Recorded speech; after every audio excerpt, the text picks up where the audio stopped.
बिस्मिल्लाहिर्रहमानिर्रहीम।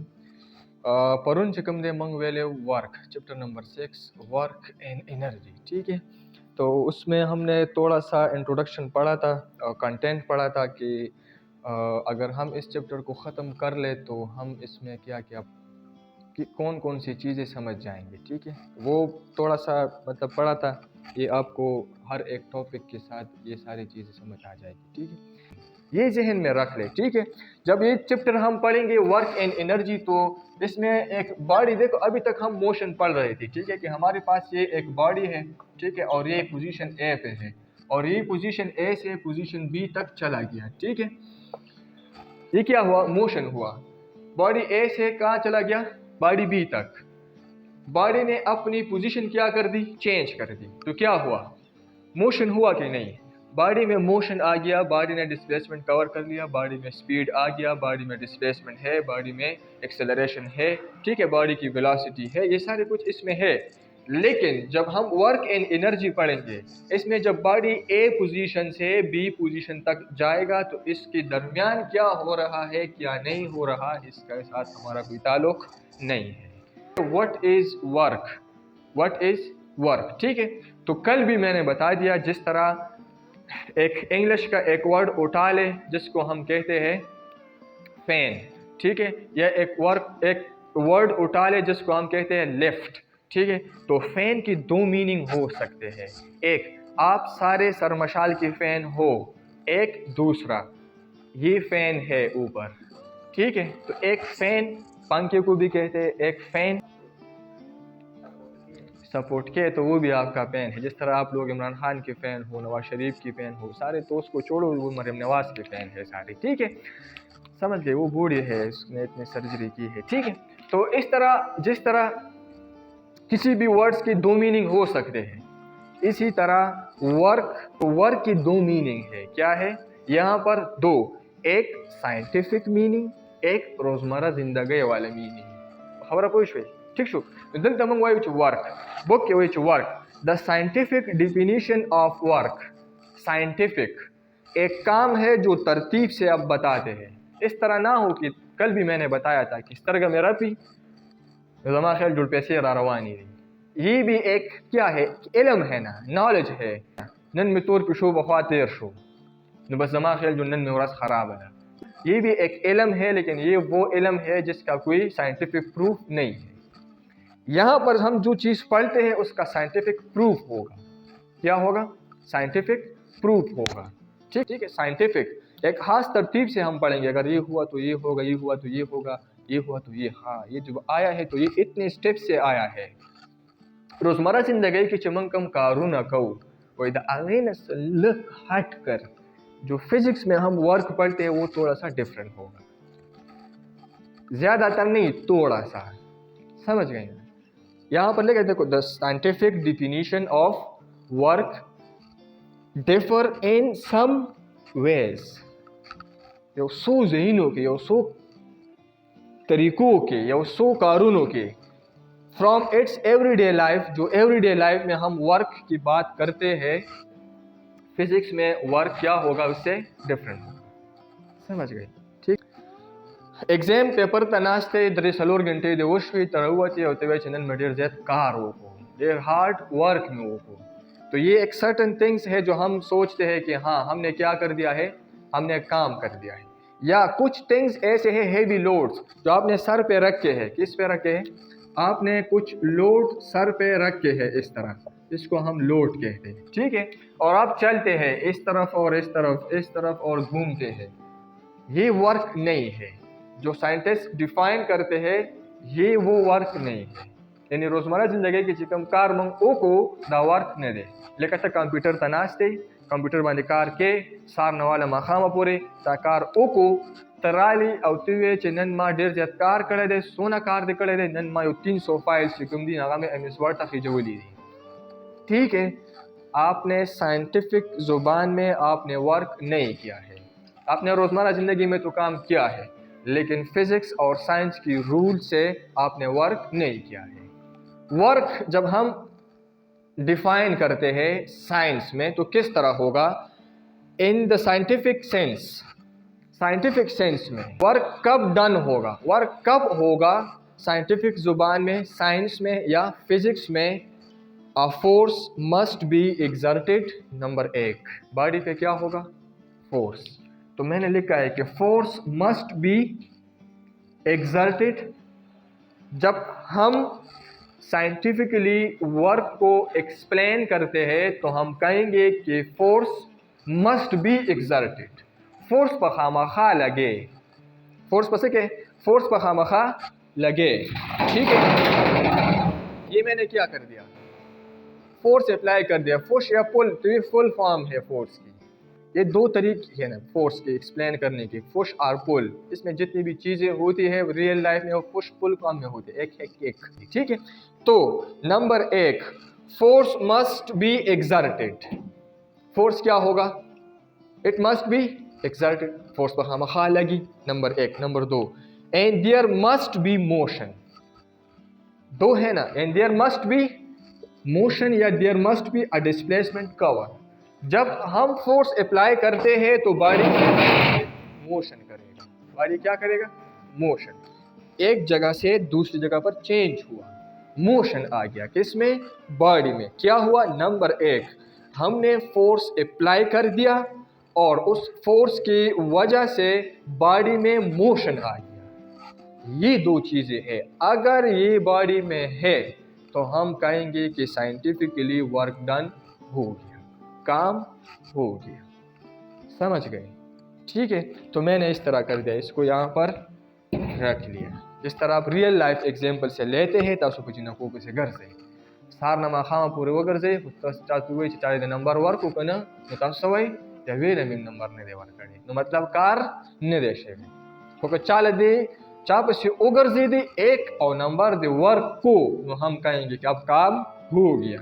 तो फिजिक्स में हम किस तरह बताएंगे कि आपने फोर्स एग्जर्ट कर दिया और उस फोर्स की वजह से जिस चीज़ पे आपने फोर्स एग्जर्ट किया है उसमें मोशन आ गया, या उस बॉडी में, या इस बॉडी ने डिस्प्लेसमेंट कवर कर दिया, इस बॉडी में मोशन आ गया, तो हम कहेंगे कि वर्क डन हो गया।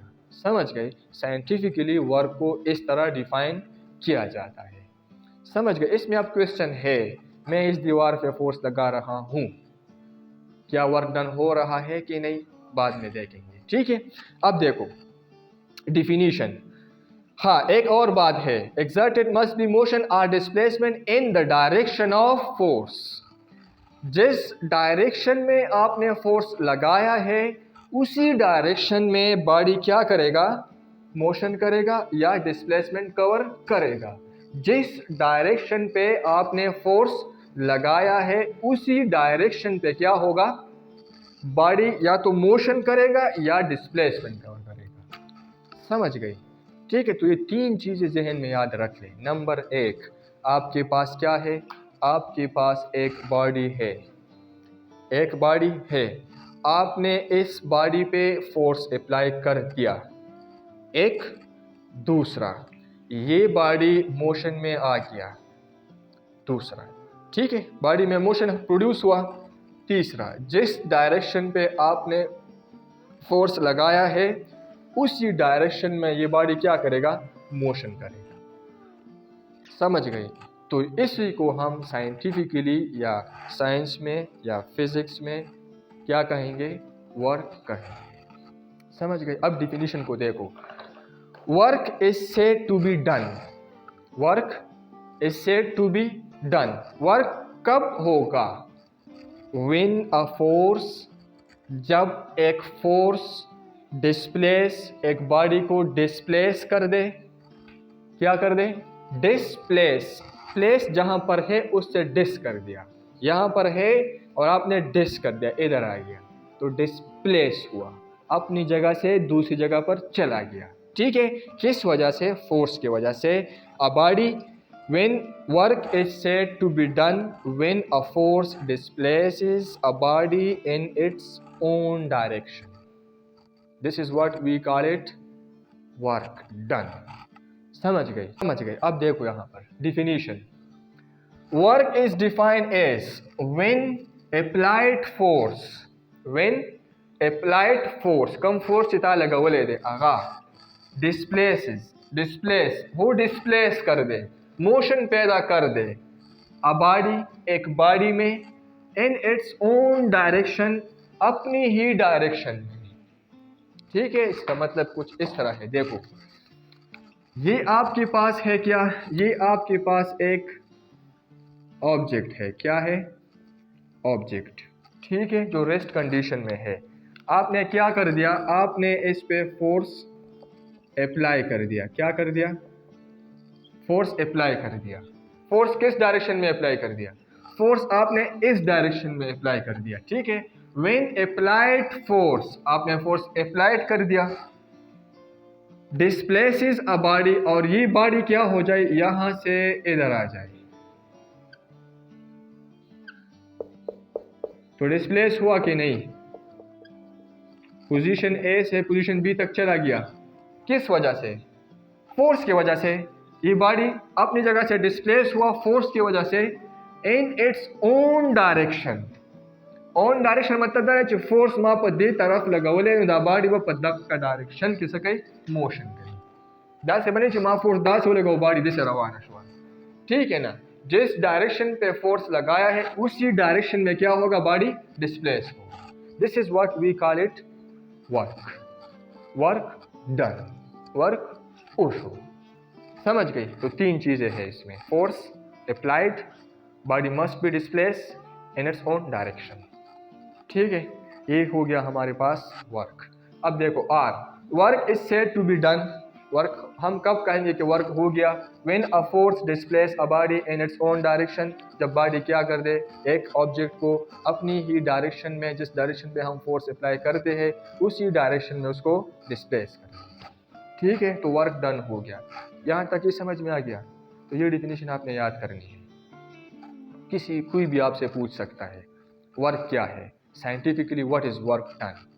ठीक है, और मैं समझा रहा हूँ इधर, जब वहाँ पर जाएंगे तो आपको और भी क्लियर होगा कि ये भी वर्क है, ये वर्क है, रियल लाइफ में ये वर्क नहीं है, ये नहीं है, ये नहीं है। ठीक है, कंडीशन सेटिस्फाइड होगी तो mathematically work is equal to force cross displacement. तो फोर्स को हम F से डिनोट करते हैं और डिस्प्लेसमेंट को हम D से और वर्क को W से। तो W is equal to F cross D, ये हो गया हमारे पास वर्क का मैथमेटिकली फार्मूला। अब इसको आप डिफाइन कर सकते हैं कि force cross displacement is called work done. ठीक है, अब देखो इसका यूनिट क्या होगा, द SI यूनिट, जहन में रख ले SI यूनिट। ठीक है ना, SI unit of work is joule. तो जूल, जेम्स स्कॉट जूल, ये एक साइंटिस्ट था। कौन था, साइंटिस्ट। ठीक है, इसने वर्क पे, एनर्जी पे और वर्क पे बहुत काम किया था, तो उसको ऑनर के लिए, उसको इज्जत देने के लिए इन चीज़ों के यूनिट क्या रख लिया, यूनिट जूल्स रख लिया। तो आपने ये जहन में याद रखना है, इससे unit of work is joule. यहाँ से फार्मूले से अगर आप निकालते हैं फार्मूले से, तो फोर्स का यूनिट क्या है न्यूटन, डिस्टेंस का यूनिट क्या है डिस्प्लेसमेंट का मीटर। तो न्यूटन मीटर को हम क्या कहते हैं, जूल कहते हैं। तो हम कहेंगे कि 1 जूल बराबर है 1 न्यूटन मीटर की, 1 जूल बराबर है 1 न्यूटन मीटर की। ठीक है, वर्क कौन सी क्वांटिटी है, हमारे पास क्वांटिटीज दो तरह है। एक को हम स्केलर कहते हैं जिसमें डायरेक्शन स्पेसिफाइड ना हो, those physical quantities which do not require direction for their description।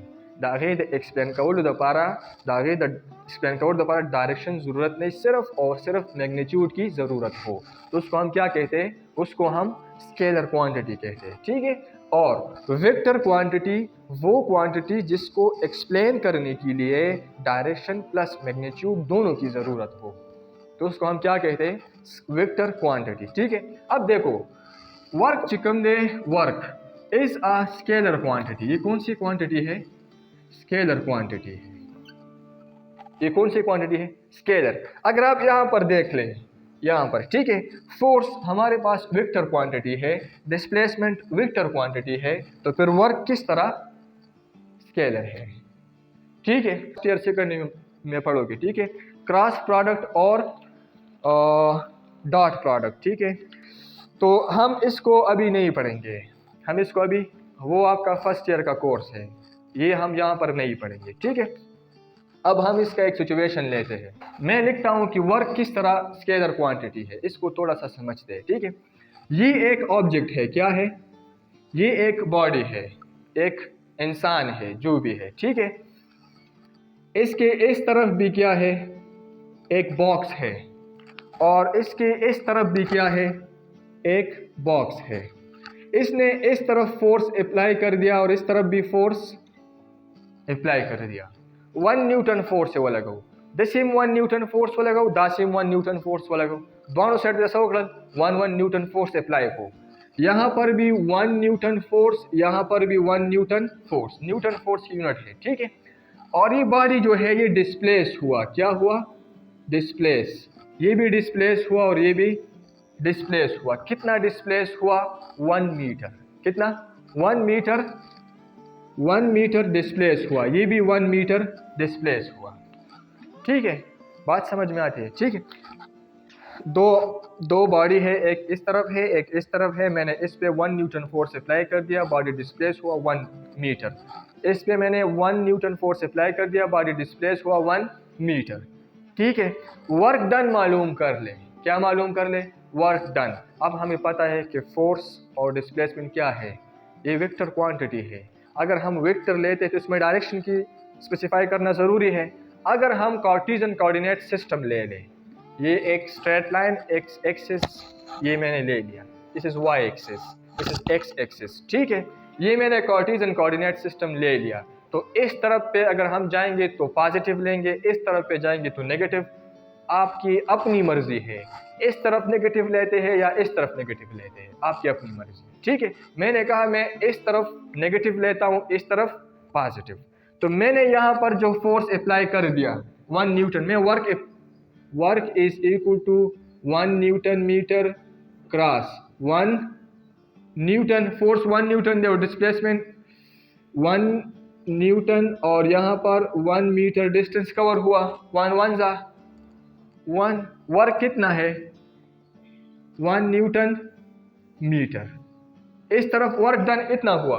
दूसरी तरफ देख ले, अगर ये मैंने पॉजिटिव ले लिया तो ये मैं क्या लूँगा, नेगेटिव लूँगा।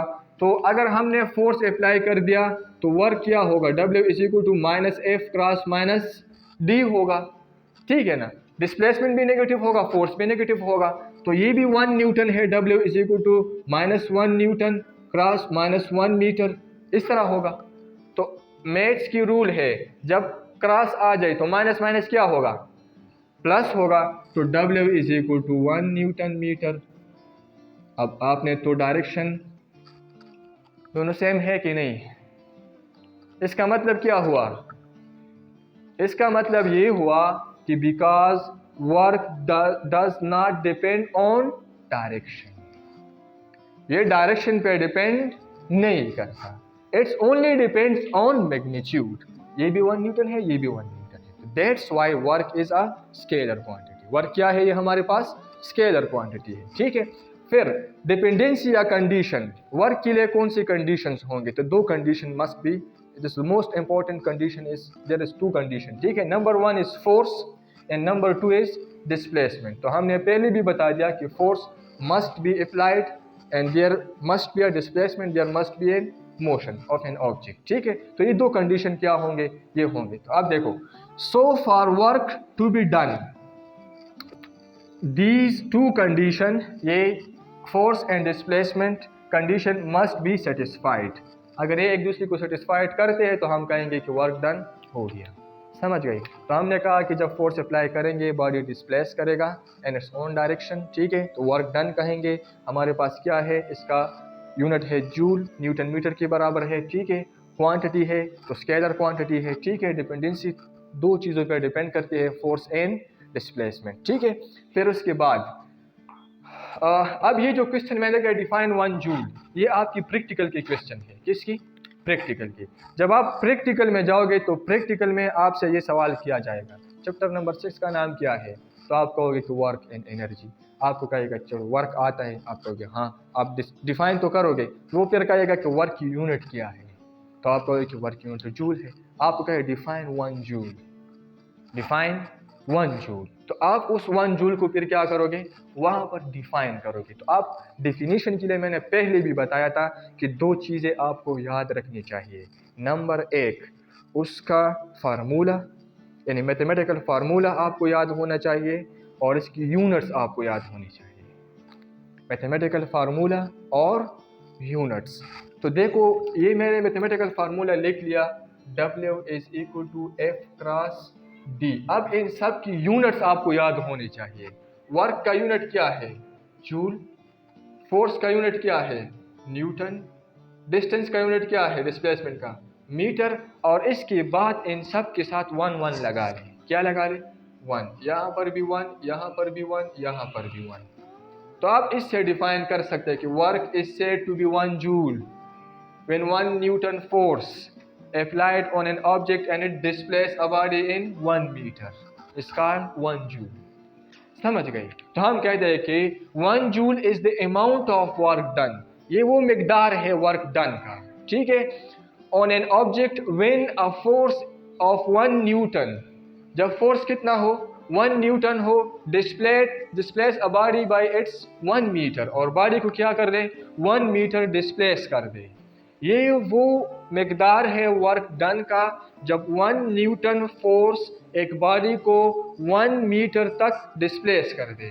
तो इसको हम कहेंगे 1 जूल, 1 जूल, ठीक है। Or work is said to be 1 joule, work को हम कब कहेंगे कि ये 1 जूल है, work is said to be 1 joule when 1 newton force is applied, जब क्या हो जाए, 1 न्यूटन फोर्स अप्लाइड ही, ठीक है, अप्लाइड ऑन एन ऑब्जेक्ट, पे ऑब्जेक्ट की, the object is displace on 1 metre, और ऑब्जेक्ट क्या हो जाए, 1 मीटर डिस्प्लेस हो जाए। तो इसके बाद if force make an angle then work is calculated by, अगर हम देखो हमने यहाँ पर ये चीज़ पढ़ा कि इट्स ऑन डायरेक्शन, जब हम फोर्स अप्लाई करेंगे तो बॉडी क्या होगा, डिस्प्लेस होगा फोर्स के डायरेक्शन में। जब ये होगा, अब कोई पूछ ले कि अगर इस तरह ना हो, अगर इस तरह हो, देखो ये एक ऑब्जेक्ट है और ये एक इंसान है और ये इस पे इस तरफ फोर्स अप्लाई कर रहा है और बॉडी इस तरफ डिस्प्लेस हो रही है। तो अब तो हम फोर्स इस तरफ अप्लाई कर रहे हैं और बॉडी डिस्प्लेस कर रहा है नीचे की तरफ, तो फोर्स ऊपर की तरफ है और बॉडी किस तरफ डिस्प्लेस हो रही है, नीचे की तरफ। तो अब तो इसमें एंगल आ गया, जब एंगल आ गया तो हम आसान में ज़्यादा नहीं पढ़ते, तो हम इसके लिए फिर F cos थीटा अप्लाई करेंगे। क्या, F cos थीटा। फिर वर्क डन के लिए अगर एंगल आ गया तो एंगल के लिए cos थीटा। किस तरह, फिर ये जो ऊपर की तरफ फोर्स लगाया है ना, इसके कंपोनेंट का रिजोल्यूशन ऑफ फोर्स करेंगे। क्या करेंगे, रिजोल्यूशन ऑफ फोर्स, ठीक है। तो इसका रिजोल्यूशन करेंगे इस तरह। तो हम कहेंगे कि y एक्सिस पे तो काम नहीं हुआ है, x एक्सिस पे काम हुआ है, तो x एक्सिस के साथ हम cos थीटा लेते हैं, y एक्सिस के साथ हम sin थीटा लेते हैं। तो ये y एक्सिस पे काम तो हुआ नहीं है, बॉडी किस डायरेक्शन में चली गई है, बॉडी x डायरेक्शन में चली गई है। जब x डायरेक्शन में है तो हम cos थीटा लेते हैं। इसमें अब ज़्यादा नहीं जाती, जो रिजोल्यूशन ऑफ फोर्सेस हमने पढ़ी थी, ठीक है, ये वही कंसेप्ट दोबारा है इधर। तो हम कहेंगे कि जब if force make an angle, जब फोर्स एंगल बनाएगा, ठीक है, then work is calculated by W = F cos theta, F cos theta. जहन में याद रख ले, cos 90 बराबर है 0 की और cos 0 बराबर है 1 की। तो वर्क डन मैक्सिमम कब होगा, जब एंगल 0 के बराबर हो। वर्क डन 0 कब होगा, जब एंगल 90 के बराबर हो। तो खबर आप होगी। अब देखो मोस्ट इंपॉर्टेंट मैंने लिखा है, most important number 1, work done will be 0। अब सवाल आता है कि वर्क कब 0 होगा। नंबर 1, जब फोर्स क्या हो, W = F क्रॉस D, जब फोर्स क्या हो, वो 0 हो, तो वर्क डन क्या होगा, 0 होगा। 1। नंबर 2, जब डिस्प्लेसमेंट 0 हो तो वर्क डन क्या होगा, 0 होगा। डिस्प्लेसमेंट कब 0 होगा, जब उसकी इनिशियल और फाइनल पोजीशन सेम हो जाए। तो मैं इधर हूँ, इधर से मैंने चला गया, इधर आ गया और यहाँ से दोबारा इधर आ गया, तो मेरा फाइनल पोजीशन और इनिशियल पोजीशन क्या हुआ, 0। डिस्प्लेसमेंट क्या हुआ, 0, तो मैं लिखूंगा W is equal to F cross 0, तो F cross 0 is equal to 0। तो साइंस में हमने वर्क नहीं किया, फजुल आलम आलम खबर पूछ हुई। तो मोस्ट इंपॉर्टेंट कंडीशन क्या है, work done will be 0। Work कब 0 होगा, ये कंडीशन जहन में याद रख ले कि वर्क कब 0 होगा, if force and displacements are 90 to each other. अगर फोर्स और डिस्प्लेसमेंट के दरमियान एंगल कितना हो, 90 एंगल हो। अगर फोर्स और डिस्प्लेसमेंट के दरमियान एंगल कितना हो, 90 डिग्री हो, तो फिर वर्क डन क्या होगा, 0 होगा। तो मैंने कहा कि आपने जो लड़की ऊपर सर पे बिठाई है और आप चल रहे हो, तो आपके फोर्स की डायरेक्शन किस तरफ है, ऊपर है, और आप डिस्प्लेसमेंट किस तरफ कवर कर रहे हो, इस तरफ। तो दरमियान में कितना एंगल बन गया, 90। cos 90 किसके बराबर है, 0 की। तो यहाँ पर वर्क डन क्या हो गया, 0। समझ गए। तो this is all about work, समझ गए। तो हमने पढ़ा, क्या पढ़ा, यही पढ़ा जो अभी पढ़ा, ठीक है। बस इसमें और कुछ नहीं है, ठीक है। बस ये सारे हैं। फिर इसमें 6.1 एग्जाम्पल है, मैं सिर्फ समझा रहा हूँ, घर में कर ले। तो this is all about work. तो आप समराइज करते हैं कि हमने क्या पढ़ लिया। हमने पढ़ा कि वर्क क्या है। वर्क की दो मीनिंग हो सकते हैं, एक रियल लाइफ में, एक साइंस में।